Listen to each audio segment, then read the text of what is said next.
optimis. Cuma saya tidak takut sekolah. Tapi tapi beliau sudah menyatakan, sudah Pak, lawan Pak, kita menang bersama rakyat, bersama rakyat kita menang. Dan ternyata benar, menangnya menang telat. Saya mak ini berpilih luar biasa di setiap sudut ada malam-malam kehujanan, kepanasan. Dari wajah-wajah itu, ibu ini benar loh, Bu. Saya lihat bahwa berarti semangatnya masyarakat Indramayu ini untuk ganti bupati nyambung energinya sama kami. Saya punya fans, Bu, Pak. Saya punya fans karena saya artis. Saya punya pengaruh dia, tapi paling sekitar 7-10%. Kalau saya ngegelandang sendiri, paling ya 10% mentok. Pak Saifuddin punya pamor, mantan ketua DPRD punya pamor, tapi kalau dihitung-hitung ya kurang lebih 10%. Tapi bicara 68% itu memang luar biasa. Kalau dipikir, saya sampai dapat penghargaan Mas Chandra ya, sampai di Nasdem itu sampai herannya. Dukunnya apa saya ini sama Chandra? Dukunnya apa?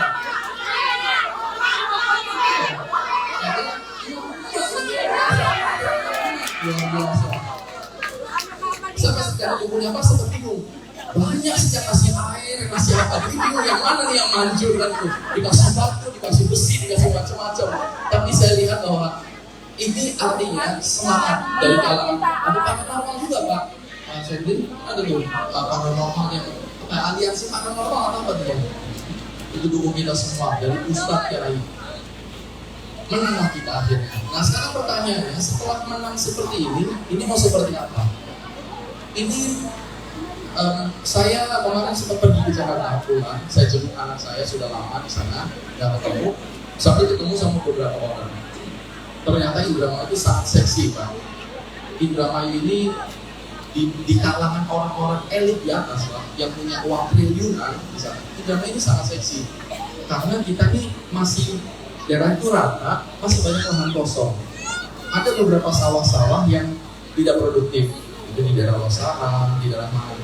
Itu kita akan jadikan kawasan industri besar-besaran. Malahan sampai akan ada wacana kota baru. Jadi sampai ada kota baru gitu. Saya melihat usulan-usulan dan rancangan, dan ini peruntukannya sudah oke, dari tingkat pusat, provinsi sampai kabupaten sudah oke itu. Jadi tidak ada kita 45 main bawah tangan, itu sudah memang peruntukannya begitu. Ini menjadi sangat besar sebenarnya. Yang saya sempat khawatirkan, saya khawatir ketika pembangunan besar-besaran di sini, jangan sampai orang Indramayu ini cuma nonton. Ketika saya dikasih masukan banyak kan, nanti saya akan taruh uang di sini, taruh uang sini, saya akan undang grup dari China, Korea. Saya senang Bapak Ibu, saya senang. Artinya banyak uang masuk di Indramayu, banyak barang masuk. Tapi saya sambil ada lamun, ini saya harus kejar-kejaran untuk membenahi sumber daya manusia ini orang Indramayu. Ini pernah terjadi Bapak Ibu di kabupaten-kabupaten yang lain atau di kota-kota lain. Ketika dibangun besar-besaran dengan teknologi yang canggih dan lain-lain, rakyatnya ketinggalan. Jadi kita cuma dapat uang busur. Uang busurnya bagus Pak, uang penggantiannya itu bagus. Pinggir ke samping, terus melihat ada pabrik. Kita paling cuma pertama jadi kulinya. Yang pertama kan begitu kuli. Tapi setelah pabriknya berdiri, setelah teknologinya jadi, orang-orangnya pada nganggur. Ini PR saya dan Pak Saifuddin. Harus kita cari solusinya. Maka dari itu mohon maaf kalau saya mungkin akan sering ke Jakarta. Bukannya saya malas-malasan. Saya sama Pak Saifuddin sudah berbagi tugas. Nanti Pak Saifuddin banyak jaga di sini. Saya ke Jakarta terus. Akan saya godok program-program kementerian, terutama untuk Bayangkara, sertifikasi orang Indramayu itu secara skillnya ada, tapi tidak punya sertifikatnya biasanya. Jadi aku itu kalau bisa untuk ngebol apa jago, tapi karena nggak punya sertifikat ya nggak bisa dapat gaji secara sertifikat. Saya pengen nanti ketika ngurus sertifikasi apa itu orang Indramayu diutamakan supaya bisa dapat pengakuan secara formal. Dan juga anak-anak yang mungkin bukan anak-anak ya, yang sudah umur di atas 25 tahun tapi tidak punya ijazah, akan kita kejar Pak supaya punya ijazah persamaan, supaya jangan jadi Jangan jadi orang pekerja kasar terus. Dan sebelum itu terjadi, saya juga tidak boleh melupakan tentang pertanian.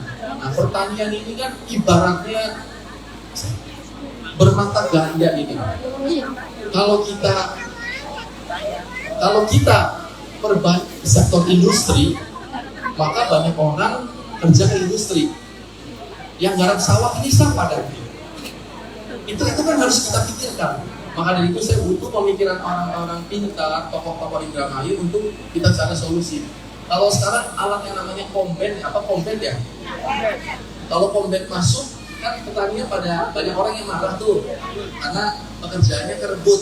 Tapi nanti ketika sektor industri sudah dibangun, dan ini tidak lama Pak, sekarang sudah mulai pembebasan lahan di mana-mana. Maka semua orang tuh akan kerja kemana-mana ke sana. Nanti nih, sama gak ada yang garap ini. Jangan sampai nanti kita akhirnya malahan seperti Kerawang, akhirnya jadi industri semua. Maka dari itu kita akan tetap bina petani-petaninya, kita akan bina supaya tetap bisa bekerja dan untung. Karena petani jangan sampai buntung.